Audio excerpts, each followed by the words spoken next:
And so like balancing between the two of them just takes like this overarching thing of, I want to do this, I want to do this. I love doing this. I'll wake up at 3 a.m. to go play a show at 9 p.m. Or, I will drive down to LA from Seattle just to play this show, but I'm doing it because it's a business and it's just what I love.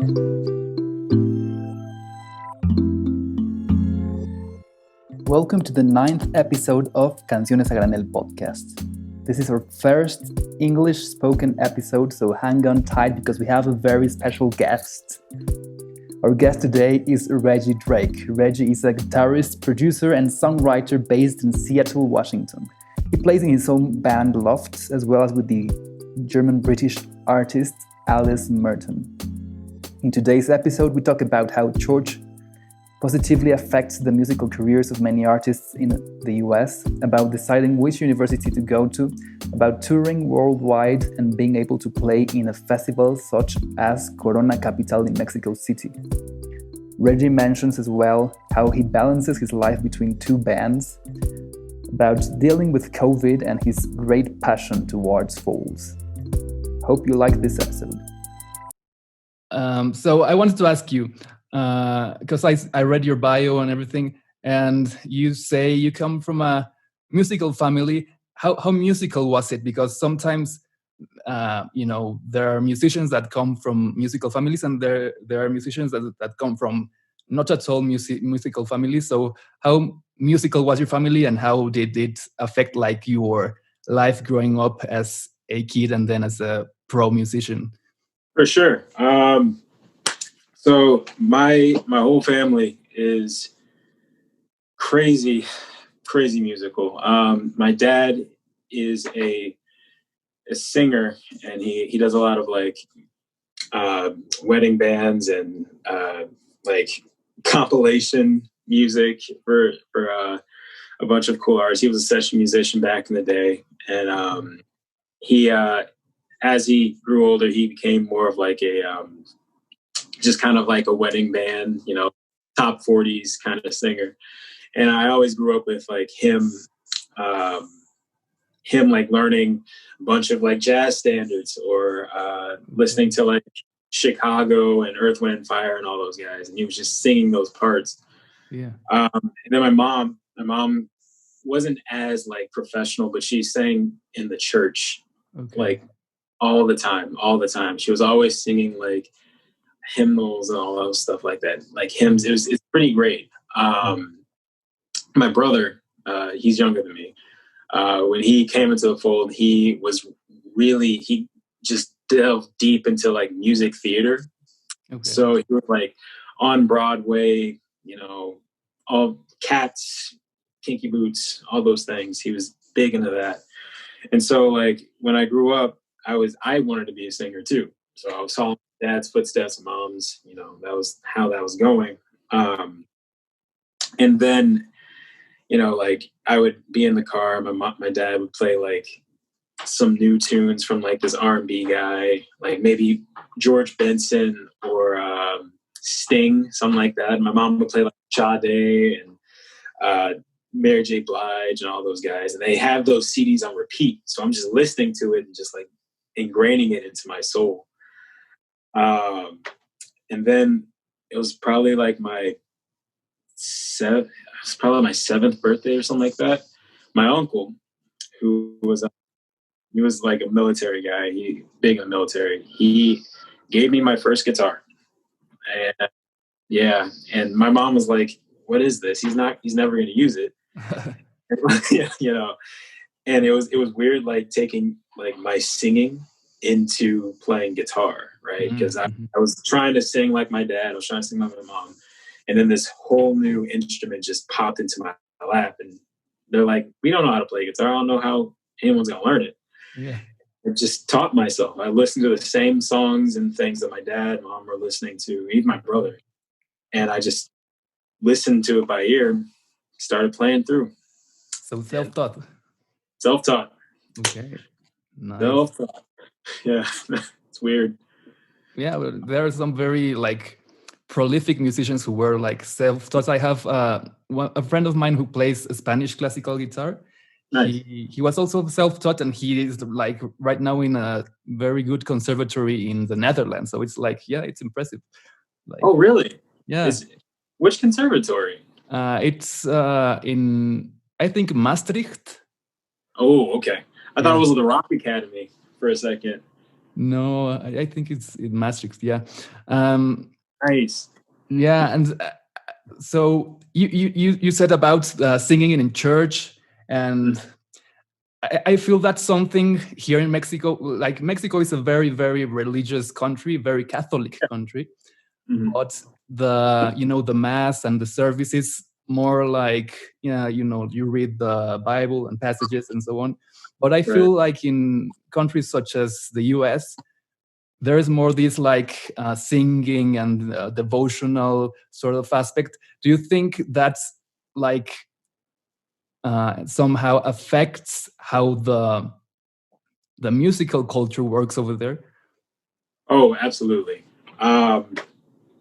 Being an African American musician too, church is like paramount in the way I grew up. Right, every Sunday we would go out, Sunday best, and we'd play.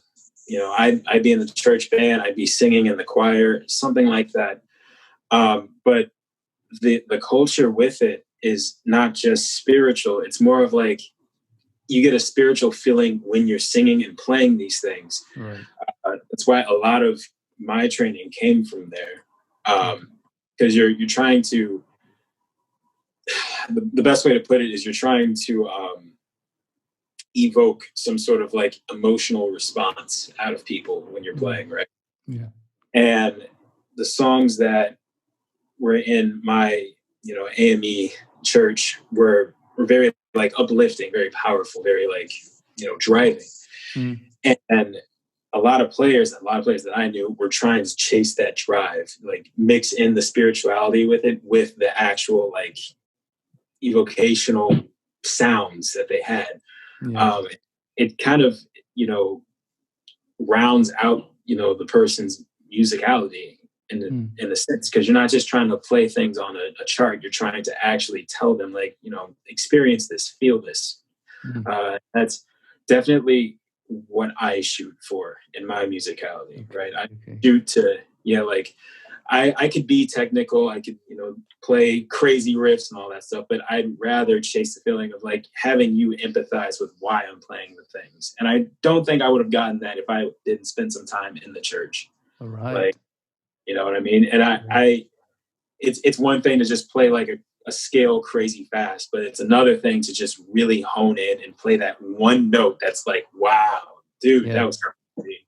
Yeah, of course. I even remember, I think it was you when, in Colombia, when you go to like your first week, you have to make like a sort of jam session with the faculty. I think I remember you were like one of the, I don't know if you were sophomore or junior or what, you were there in the room and you started like jamming with us. And I was like, wow, this guy is like, I was a bit impressed. I remember. Oh, that was a fun time. I was a jam conductor, as they said. Good times at Columbia.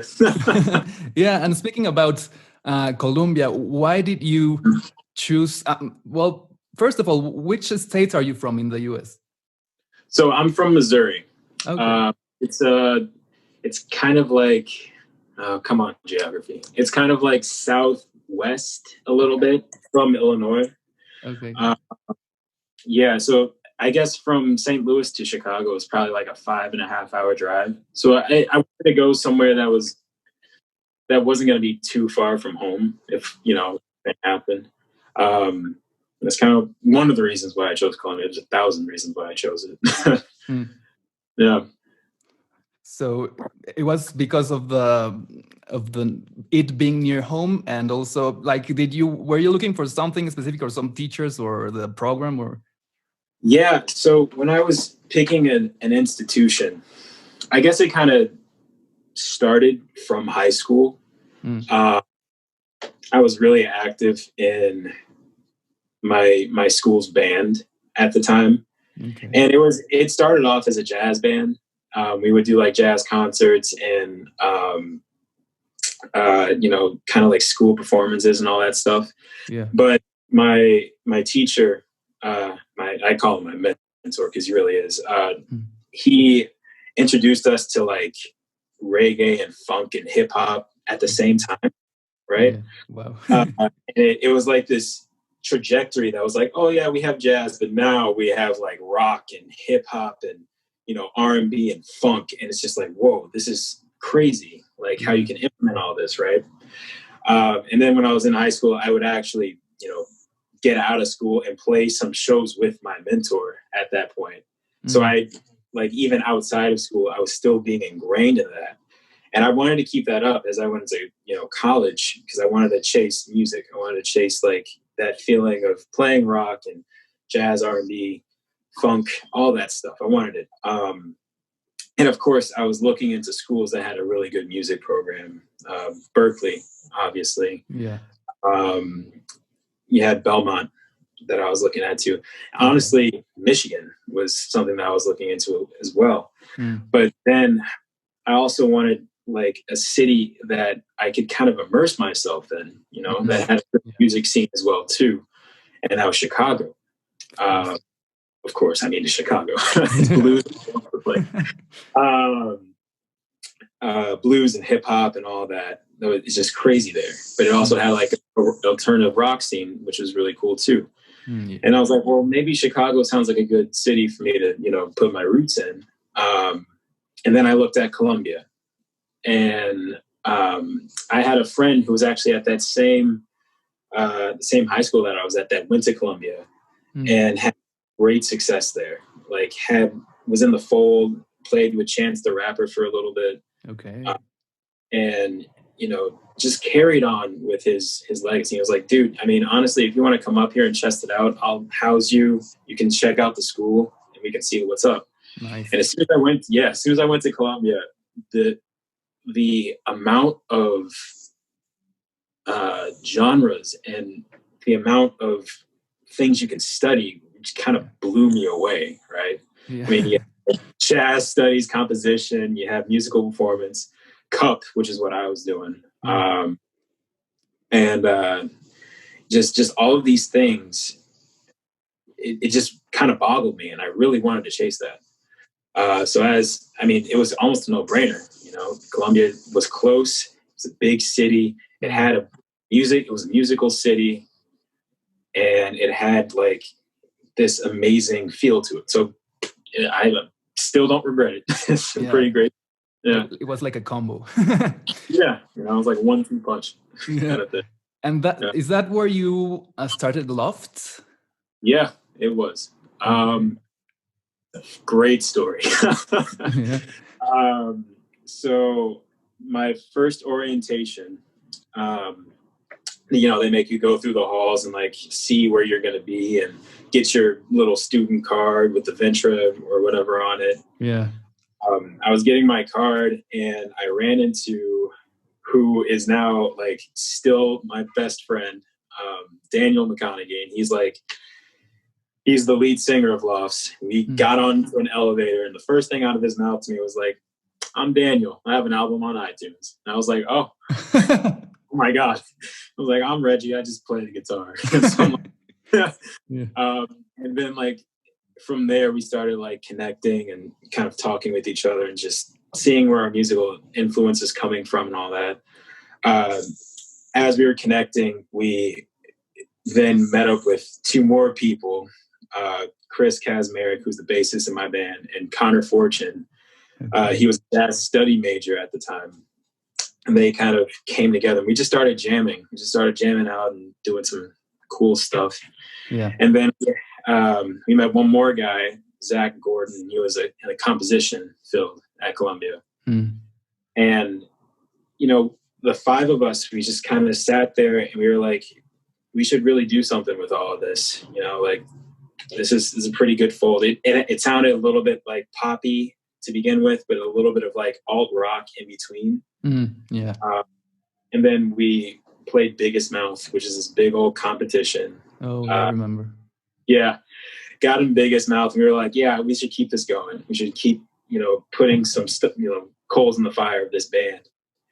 And it went from like, very poppy to now where it's like really alternative rock and just kind of in your face type stuff. Right. Yeah. And, we're still working now. All of us are in Seattle. Where I'm at now. Nice. Yeah. All of us are in Seattle, and we're just continuing to write and play and, still chase being a band. It's one of the most, like, being in a band is one of the most amazing things that I've, have been a part of. Okay, and yeah. you have like this weird, it's not even a clique, it's a bond. It's just a bond between all the people in your group. And it goes beyond that too. I mean, you have like our graphic designer, who's my roommate. There's a bond there. You have all the wives that we have. There's bonds here. It's just like this collective of people who you get to be very creative with and do these different adventures with and see these same things. And I'm very lucky that, even we're going on 10 years, maybe 9 or 10 years, we're still doing stuff. Right? Yeah, that's amazing. Yeah, it's good feeling. That's where I started Lofts. We even had some time to record there, and Columbia was really, really big on giving me that time. So yeah, and so did everyone decide to go to Seattle because of of being together? Yeah, it at first we were in Chicago, and we loved it, and music scene was crazy, and we played all these places there. And then one day, Daniel comes to us and he's like, there's this place in Seattle that his father would talk about all the time. And, Seattle's got like Chris Cornell, Jimi Hendrix, was here. Yeah. Nirvana, Kurt Cobain and all that. Death Cab for Cutie, who's a big influence in our band right now. Okay. They're all like Seattle and Seattle proper kind of bands, right? They've done some work here.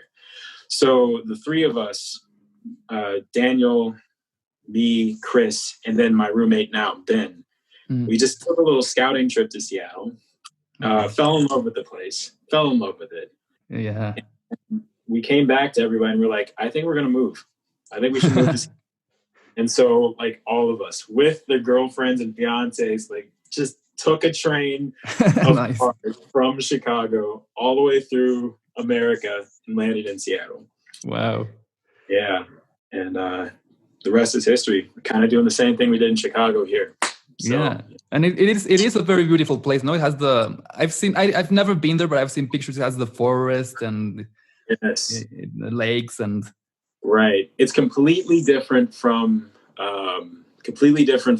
Chicago in the sense that Chicago, you just have massive skyscrapers. It goes forever, it feels like. And then you have a bunch of suburbs around it. Seattle is more of like a medium or small city, but it's surrounded by nature. Like there's just a bunch of nature. There's a huge mountain in the background, Mount Rainier.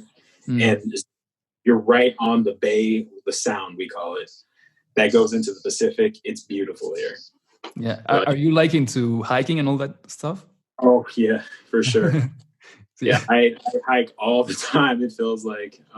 Because we couldn't do that in the Midwest, right? We couldn't do it. Of course. Yeah. So we had to, we definitely go out and we hike. You had Lake Michigan in, Chicago and all that. But now you have like Puget Sound and the Pacific Ocean, sort of. Yeah. So you're doing all these different water sports there too. Yeah. And yeah, it's such a cool city. You can really get lost into it. Yeah, and you can even go to Vancouver, no? And yeah, I mean, I'm in a pretty interesting spot because Vancouver is maybe like a 2.5 hour drive north. Yeah. Also, Portland, Oregon, like a 2.5 hour drive south. Nice. So just gotta depend on where I want to go. Yeah, it's pretty cool. Yeah, it's a nice little system. And the other thing I wanted to ask you was, How did you end up playing with Alice Merton? Yeah. So I, when I was studying in Chicago, my field was contemporary urban and popular music studies, which is, I call it like the sample program. So it's a little bit of like instrumental performance, recording, know-how, performing on stage, all that stuff, right? There's 2 tiers. There's the Bachelor of Arts and the Bachelor of Music. I studied and auditioned to be a Bachelor of Music, and I fortunately got in, which kind of opened up the realm of what I could do a little bit more. So I could play more bands. I could do some more recording time. And the big thing about it was I had the opportunity to study abroad in Mannheim, Germany. This place called the Pop Academy. And it was like this whole big thing. When the German students came to Chicago, they basically walked in like, yes, I am from the Pop Academy and we're going to play some great music. So like whenever they came in, I was like, wow, I really like how they do things over there. Okay. And I also auditioned to study abroad, and luckily I got to do an immersion camp in Mannheim. So I would fly over to the Pop Academy and spend a week and a half or something like that over there. But while I was over there, I made my own band. It was like this weird pop, not really pop at all. It was this weird, like kind of post rock with vocals thing. It was really cool.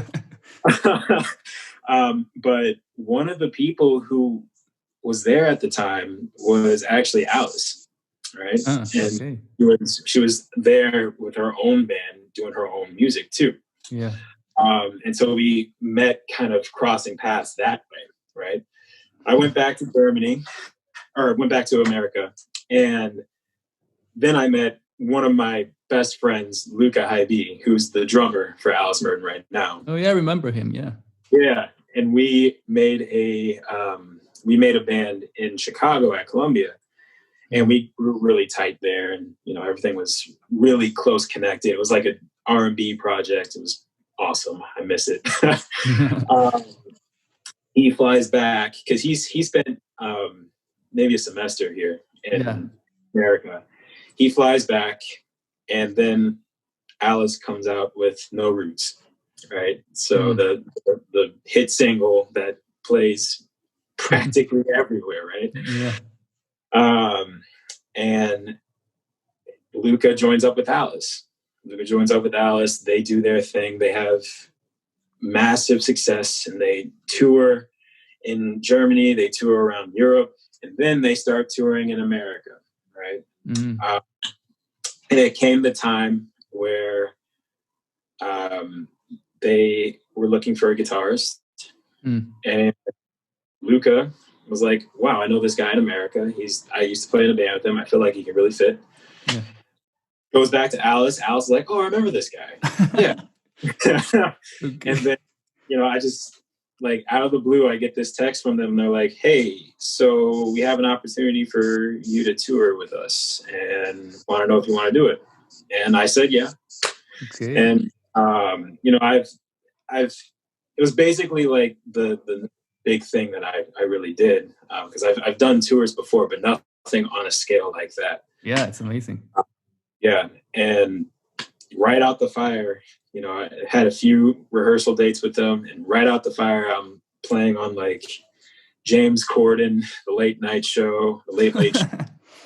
And I have like at Red Rocks Amphitheater doing a bunch of American festivals, and then doing festivals in Europe. And present day, here I am still with them. So, yeah. It's very, I mean, it's like somehow it was like sort of meant to be, because you just went there like for a couple of weeks and then you came back and then you like ended up in the same group. It's crazy. It's crazy. And, like it's been such a ride. It's so many great experiences have been with those guys too. And, it's Luca, it's, Alex and Basti, and just everybody on that project. It's so eye-opening to go through these things with them. And, you know, like we've done some crazy shows. Like once we went to Mexico City and did Corona Capital. Like, yeah, I remember. I think I followed you like on. Well, I still follow you, but on Instagram I saw like a story. And I'm like, oh, that man used to go to like, my. That guy used to work out at the gym. Yeah, yeah.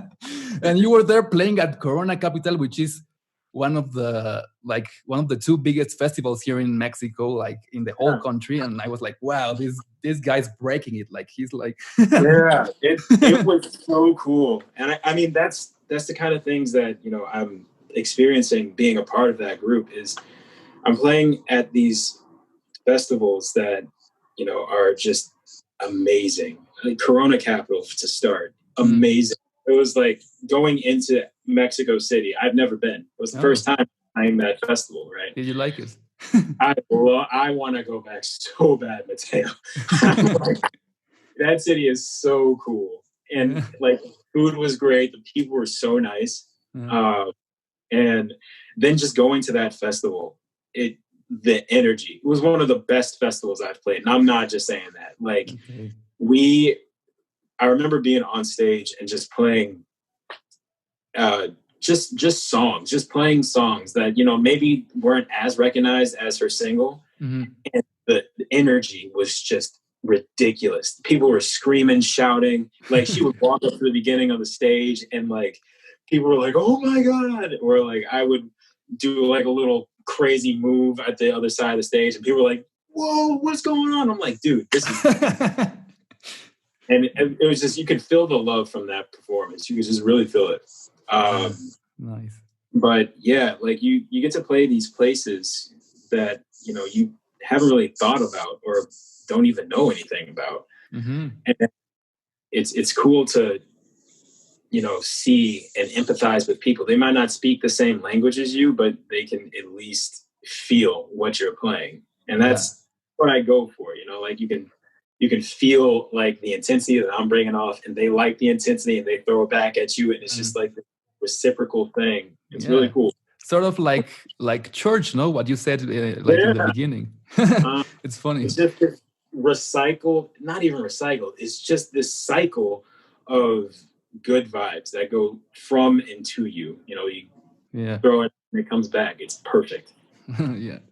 Like, and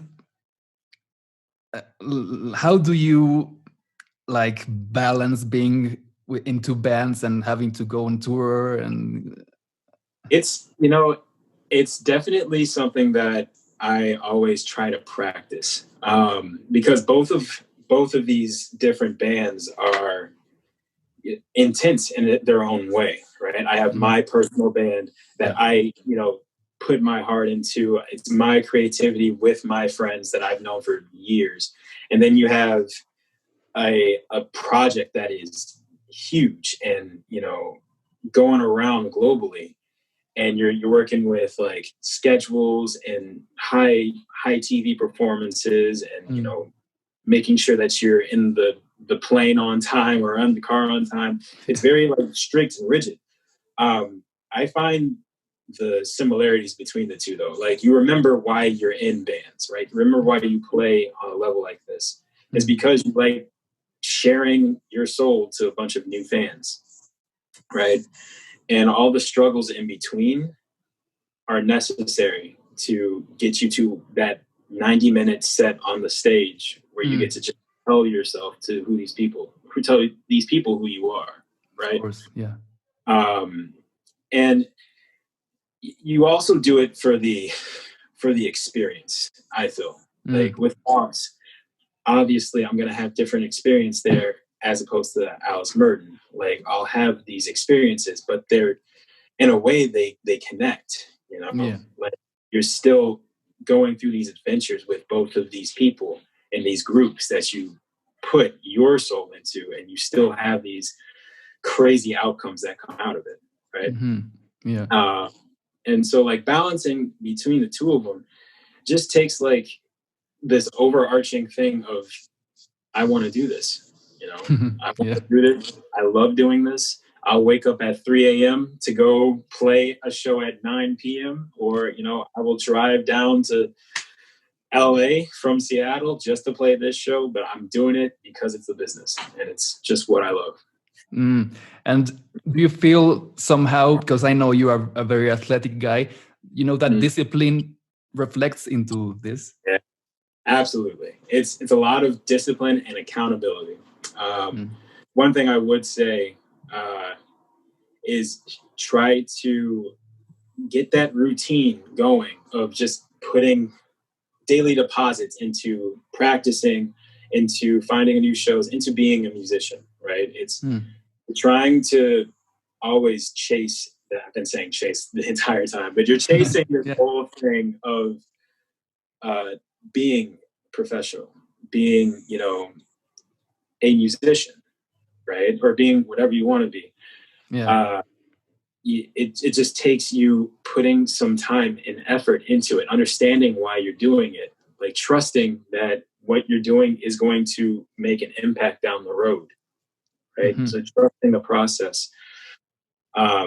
You know, in Colombia, they were saying like it takes 10,000 hours to be good at something, right? Just massive repetition, massive like going through the motions, but it's definitely worth it. It's so worth it. And all you need is just to hold yourself accountable, be disciplined. If something doesn't come to you that day, doesn't mean it's not going to come, you know, tomorrow, or doesn't mean it's going to happen at some point. You just need to keep putting it in.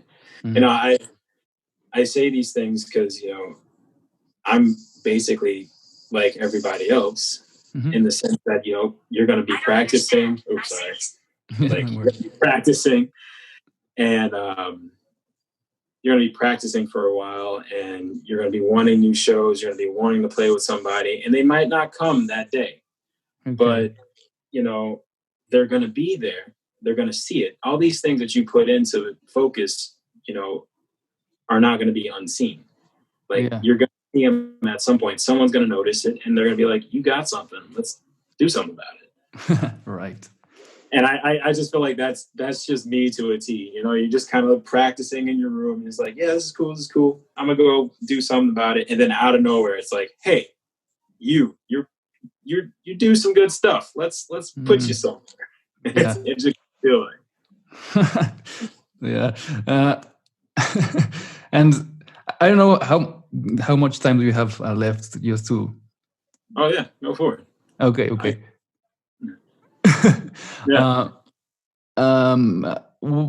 How has, you know, this, how has this has your professional life changed with, you know, this situation right now with COVID and all that, like touring? Right. Well, there's definitely a lull, right? Because COVID is, I don't think anybody likes COVID, so let's just throw that out. Yeah. I think in this time, I've taken COVID to kind of reset myself, right? To think of like my next steps, think about what I'm going to do. Obviously, practicing stays paramount. You practice and you make sure that you still feed into that musicianship or your creativity. But it's a good time to figure out, you know, what do you want to be next, right? You have these evolutions. You have these things that you know, you go through as you grow up. And you want to make sure that you're staying on a path that's good for you, a path that feels right. So where touring did, you know, stop for me because we can't go anywhere, it doesn't mean that I have to stop playing. It doesn't mean that I have to stop, you know, doing stuff that I like to do. So if it means me getting on Logic and making some songs for my band, if it means, you know, me playing through the same songs in Alice that I'm doing, right? I'm still putting some time into that because COVID is going to have to, you know, step aside for life to come back again. Yeah. And you don't want to, you know, get back into that point where you're like, you know, not really doing anything. You want to keep making sure that you're progressing in this time. Of course. So I've been just practicing, writing, you know, seeing if I can do like virtual sessions with other musicians, creative. Yeah, COVID can't like stop your creativity. That's the whole thing. Yeah. Yeah, no way.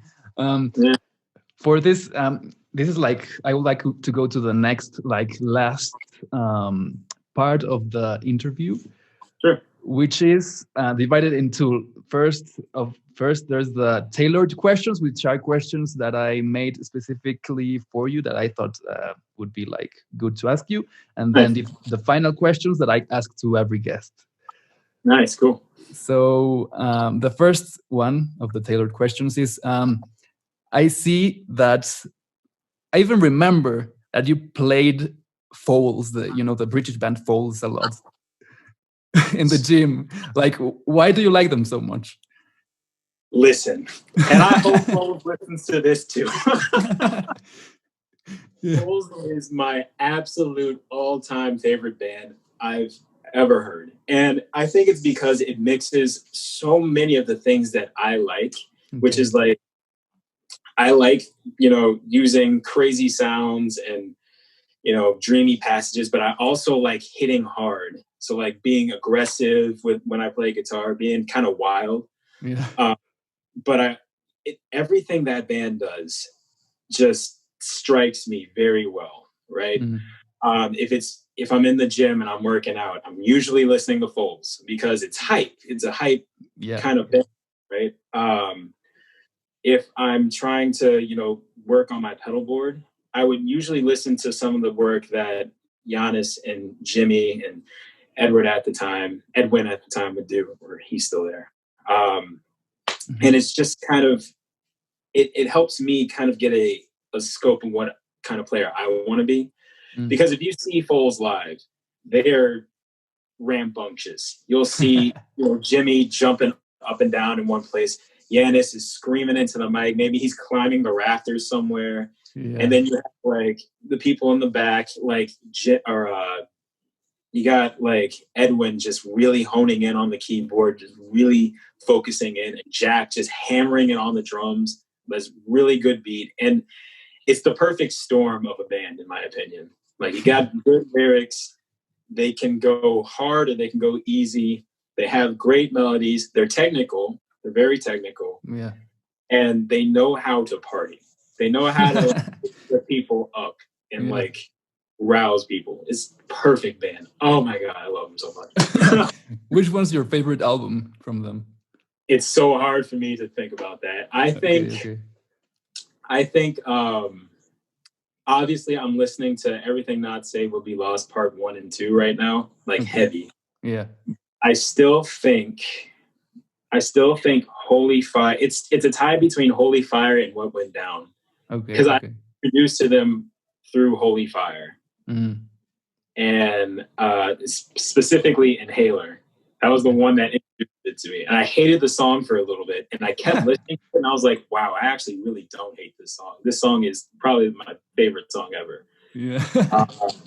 And then I remember being in the gym at Columbia, and they just dropped What Went Down. So and that song, I was lifting at the time, and I was doing like a really heavy deadlift, and that song just hit me, and I was like, wow. So it's between Holy Fire and What Went Down for me. All right. Yeah, I love Antidotes. Antidotes is so good. Good one too. I think I already know the answer, but let's see what you say. If you had the option of playing live with Foals or with Lenny Kravitz, which one would you choose? Oh, Jesus. I don't know the answer. Okay. I mean, Lenny Kravitz has been like an inspiration. That went from when I was growing up. So I think Lenny Kravitz, honestly. Okay. I just want to hang out with Foals. I don't want to like get on stage and like mess up. I just want to be like, hey man, you're good. But Lenny Kravitz, I want to like jam out with and talk to as well too. Of course, yeah. And which one would you be like your favorite guitarist if you had one? That guy, if you can see him. Is it Jimmy? I have Jimmy in here and I have Prince. Oh, it's Prince. Yeah, I have two people. And I've thought about this a lot. Maybe I need to take it back. it's another tie. It's Jimmy and Prince are paramount too, right? Okay, yeah. I think it's because they're two different styles. There's two different, like Jimmy is Jimmy. Yeah. Jimi Hendrix. But Prince, I mean, I guess back in the day, if I want more like funk and like driving funk, it'd be him. Of course. I mean, it's even just listening to the intro to When Doves Cry, I was like, who just played that? And my dad, oh, Prince just did. And I was like, what even is that? Yeah. He is just so good. He's so good. I mean, it's a hard one, man. Yeah, they're two legends. No, they really are. All right. Let's go to the final questions. All right. Which I ask to every guest. If you could travel back in time, which period of time would you go to? Like which era? That is a good question. I would say,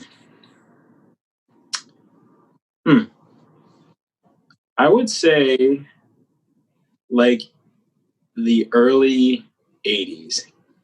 Okay. Early 80s. Yeah.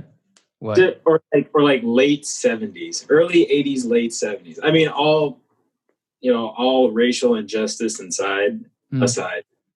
Like, I think the music really, it didn't really take off, but it had such a vibrant feeling to it, right?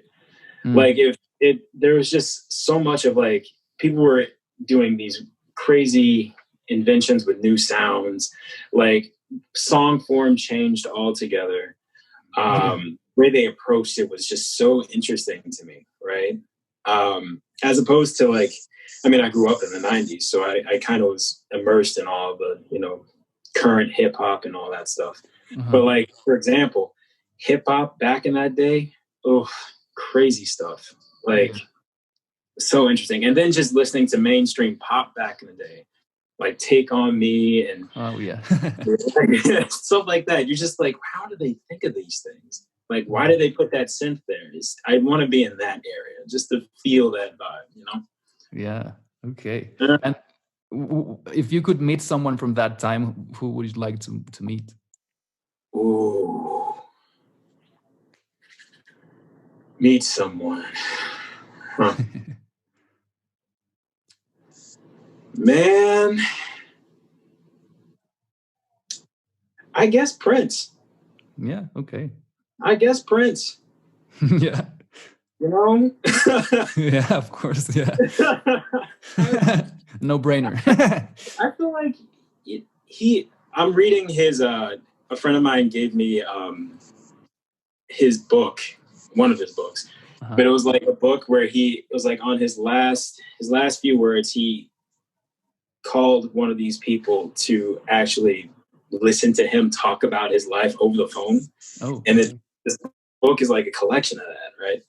And I'm listening to like how he would speak and how he would talk about things, and he just seems like he has his third eye open all the time. And I just kind of want to be like, so tell me my life. Tell me what do you see when you look at me, Prince? And he'll just say something that I never thought of, and I'll blow my mind. And yeah, right. Yeah. So speaking of other artists, who would you like to work with, like right now? If you could make a collab with someone, who would that be? If I want to make a collaboration with someone, Childish Gambino. Yeah. Oh yeah, I know him. Yeah, Childish Gambino. I think he's so cool, and I just want to pick his brain about so many things. I'd love to play with Childish Gambino. I also want to collaborate with maybe like, that's a good one. I don't want to say Foals, just because like everybody would be like, yeah, he wants to play with Foals. But I could do a collaboration with Foals. I definitely would. I feel like that'd be just weird. I feel like I wouldn't keep up, but I'd be like, here's some, you might like it. No. I'm trying to figure out if there's one more. Okay. I know so many artists. It's so hard to pick. Who am I listening to now? Maybe Georgia Smith, actually. Who's that? Georgia Smith, singer, like super young. Georgia Smith or her. One of the two. Yeah. Okay. Maybe I'm leaning more to her, like too, because she is young, talented, can basically play everything. And oh my God, she's just got like the biggest personality, biggest heart, in my opinion. Okay. Yeah, I think her. Yeah. Okay. Yeah. How do is it HER? Yeah, it's HER, and there's like little dots in between. Okay. As soon as you look her up, you'll be like, oh, this person. Okay. I will. Yeah. And the last two questions. The first one is, what would be three things, or three pieces of advice you would recommend someone not to do so they can like be prolific, be successful in the music industry or as a musician? Like, don't do these three things if you want to thrive. Number one is to make connections, right? I think the people you surround yourself with are going to be paramount. And, when making connections, that means like being on time, being humble, learning the material, and then bringing your best self when meeting those people, because they're only going to refer you to other people and they're going to remember what you've done and they're going to rely on you. Making connections is good. Number two is to trust the process. All right. I remember when I started guitar and I was so frustrated with learning things that I couldn't keep up. But I took a little time away from it and I picked it back up and I just launched from there. And I just needed to trust that the things that I was putting into practice were going to be used later on. So keep at it, trust the process. And then number three, I think this is the most important thing. Trust yourself. I mean, look, if anybody should be your hype man for your music, it should be yourself. Or anything. Like, if hype man for your art, whatever it is, it should be you. If you feel confident about it, everybody else will too. Now, I mean, like, there's not a foolproof system that's saying like everybody on earth is going to love what you do, but there will be people who will love what you do, right? There will be people who look at it and they're like, this is where I belong. This is what I feel. And it's basically your job to keep, building yourself up. It's your art. It's something that you believe in a lot. Don't downgrade it. Don't, slander yourself. Like, this is something that you've put hours into and someone out there is going to like it. So trust yourself, put something out. Someone's going to bite back.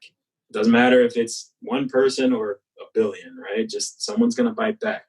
Keep throwing out, keep being creative, and, just keep exploring who you are as an artist. Yeah, I totally agree with that. Yeah. Sure. Which would be, if you had like a book or a documentary or a film that you recommend, that has to do with what you do right now, which would it be? Like what?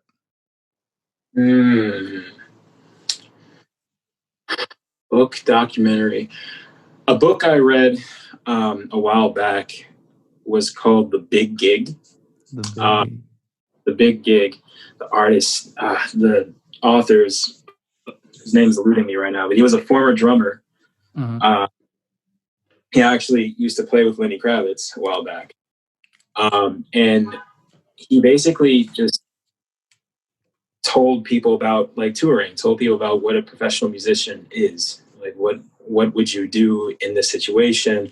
What should you be aware of? What kind of deals should you be aware of? How to on time, how to do all these things. It was a good book to read. I think I started reading it like right as I got to Colombia. Okay. I should reread it again too. And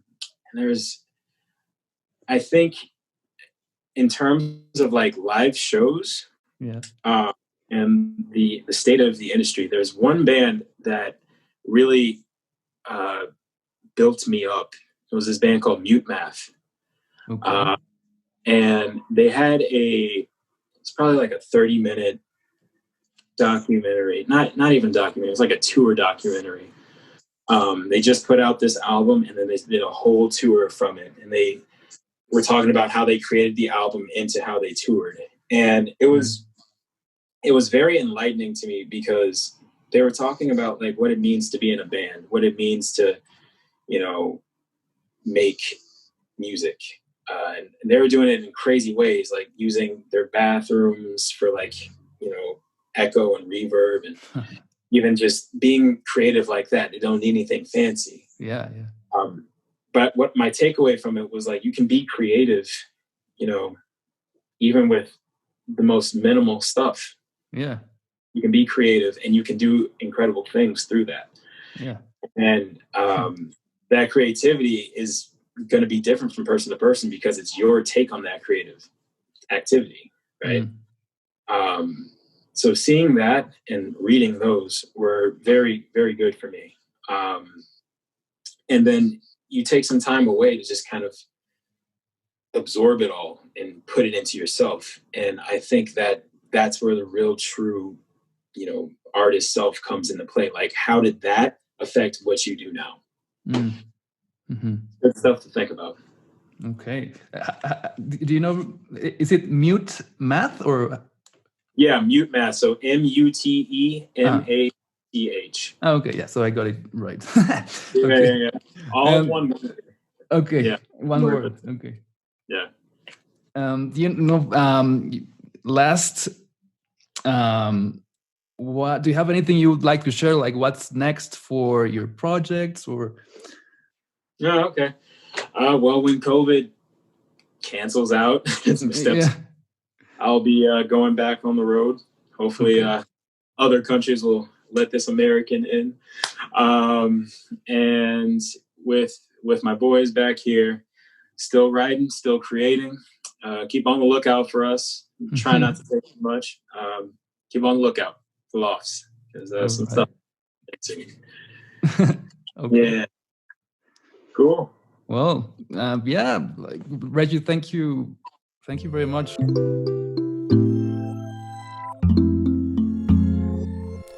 Gracias por escuchar un episodio más del Canciones a Granel podcast. Te recuerdo que puedes seguirme en Instagram como @MateoCuarón_ y en Facebook como Mateo Cuarón para mantenerte al tanto de los invitados que estamos teniendo y otros tips y trucos de la industria de la música y pues las canciones que yo hago. La semana que entra no te pierdas nuestra charla con el rapero Pibe Hawk.